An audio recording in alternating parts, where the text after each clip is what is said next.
Hola, ¿qué tal? Este es un video para Einer Tips. En esta ocasión vamos a hablar sobre otro documento de test, que es el test case. Vamos a comenzar con un pequeño gráfico. Primeramente, ¿qué es un test case? Prácticamente es un conjunto de pasos, condiciones o variables que tenemos que utilizar para poder determinar si un sistema cumple o no cumple los requisitos de una forma satisfactoria. Entonces, si lo vemos un poco más con el lado analítico, podríamos decir que un test case es como un algoritmo, ¿no? Como un diagrama de flujo, como un algoritmo donde tenemos qué acciones tenemos que realizar, qué variables tenemos que utilizar y qué es lo que tenemos que verificar. Entonces prácticamente verificamos si estamos cumpliendo los requisitos, el comportamiento que se nos está pidiendo, como si la aplicación funciona como ha sido diseñada. Entonces, ¿qué podemos decir sobre un test case? Prácticamente un test case es un conjunto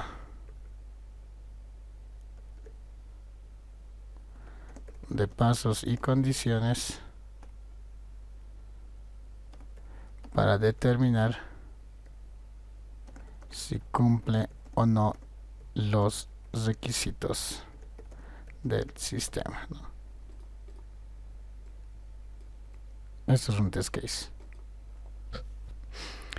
¿Qué más? El proceso para desarrollar estos casos de prueba generalmente nos ayuda para identificar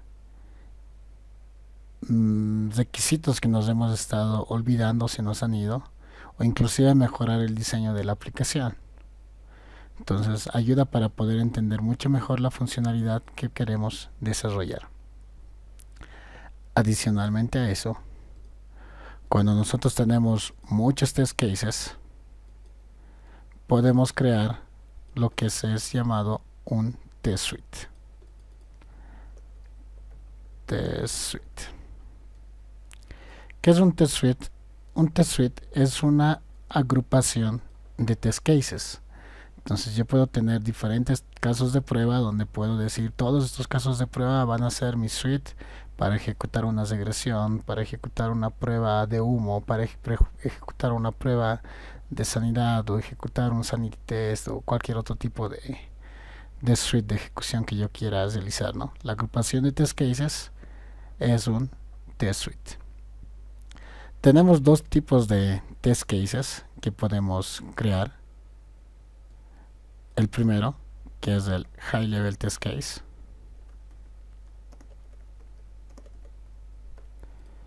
Y el segundo, que es el Low Level Test Case.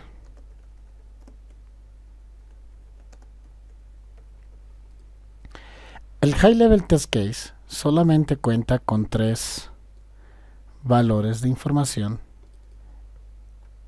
en su documento: el título del test case, descripción, si es necesaria, y la prioridad. Solamente tiene esa información. Generalmente se lo utiliza en proyectos ágiles porque ahí el tiempo, tenemos que aprovechar de mejor manera el tiempo. El Low Level Test Case es un documento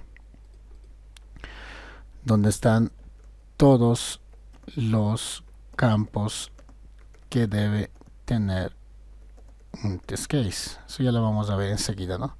Título, descripción, prioridad, pasos, resultados esperados, quién es el dueño del test case, estados, todo completo, ¿no? Es un caso de prueba detallado donde podemos tener a detalle los pasos que tenemos que realizar.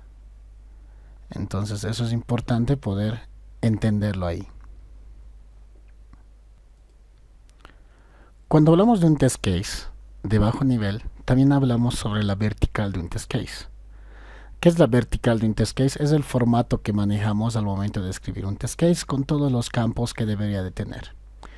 Entonces, cuando escribimos un test case de bajo nivel, tenemos algo parecido a esto, ¿no? Tenemos un título, una descripción, requerimientos, Tenemos lo que es el ambiente, prioridad, el dueño del test case, el estado del test case en cuestión a la creación, si está en borrador, si está en diseño, si ya está listo para poder ejecutarse. Tenemos los pasos y los expected results. Entonces toda esta información hace que un test case pueda tener esa secuencia de pasos y variables de entrada para poder verificar si un requerimiento cumple o no cumple con la funcionalidad que se le ha pedido. Cuando hablamos de un test case de bajo nivel, tenemos que tener el detalle de la secuencia de pasos que vamos a realizar. Personalmente me gusta bastante este formato, donde tenemos los pasos y tenemos subpasos, ¿no? Por ejemplo, yo estoy haciendo aquí login a una aplicación y estoy colocando cuáles son los subpasos para poder realizar ese login.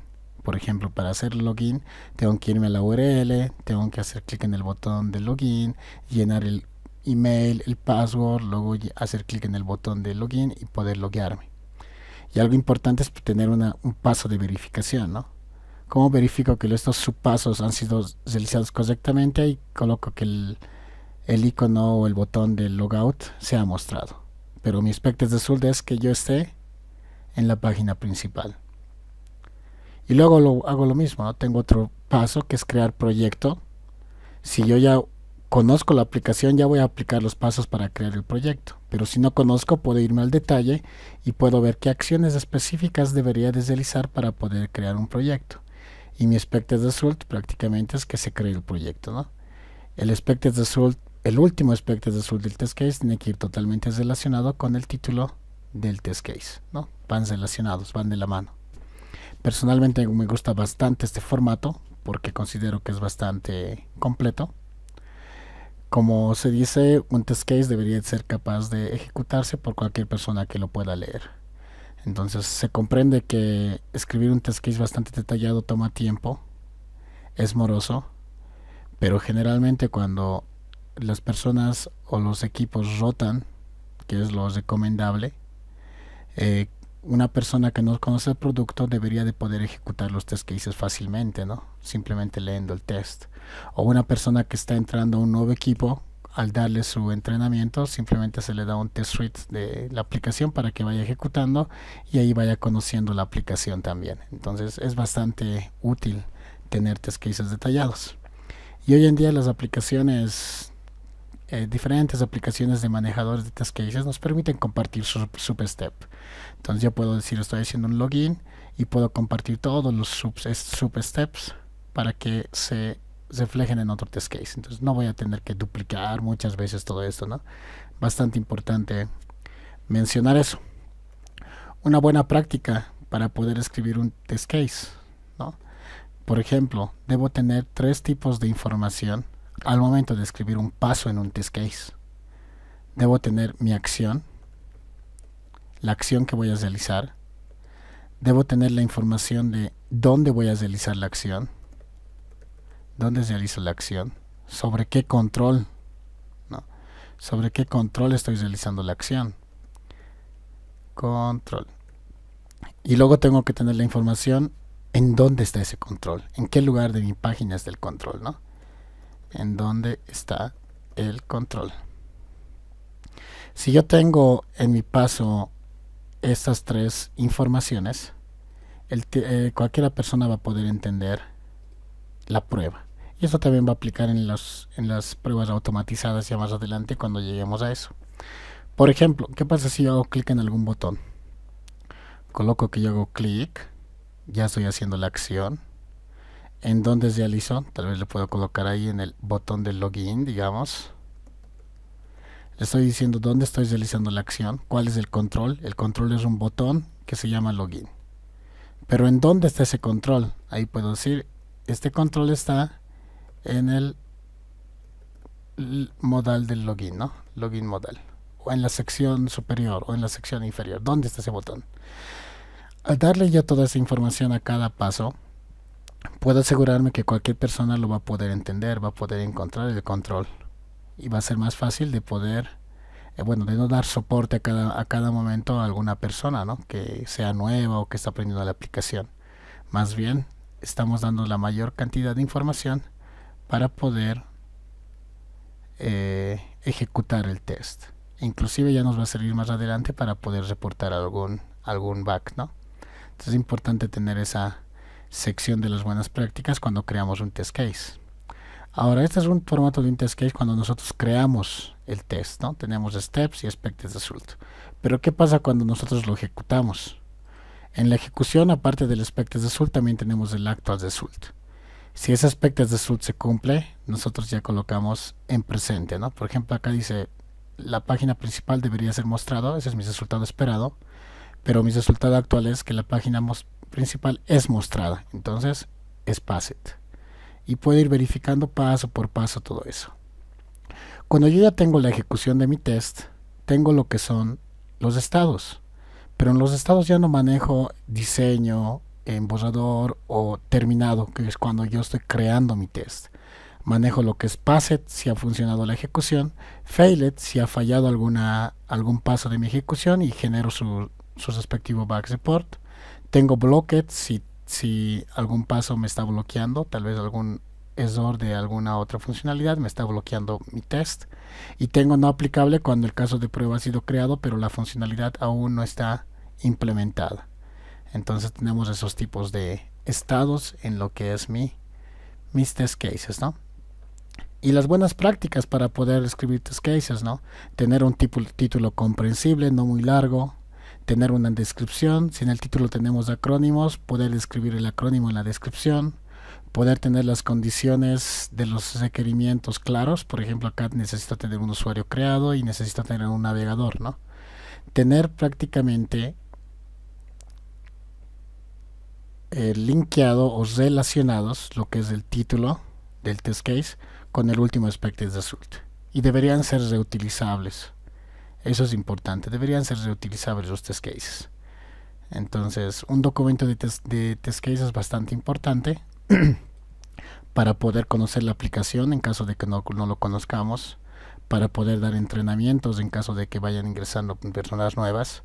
Es importante rotar el ciclo de ejecuciones de test para que una persona no ejecute siempre el mismo set de test cases, ¿no?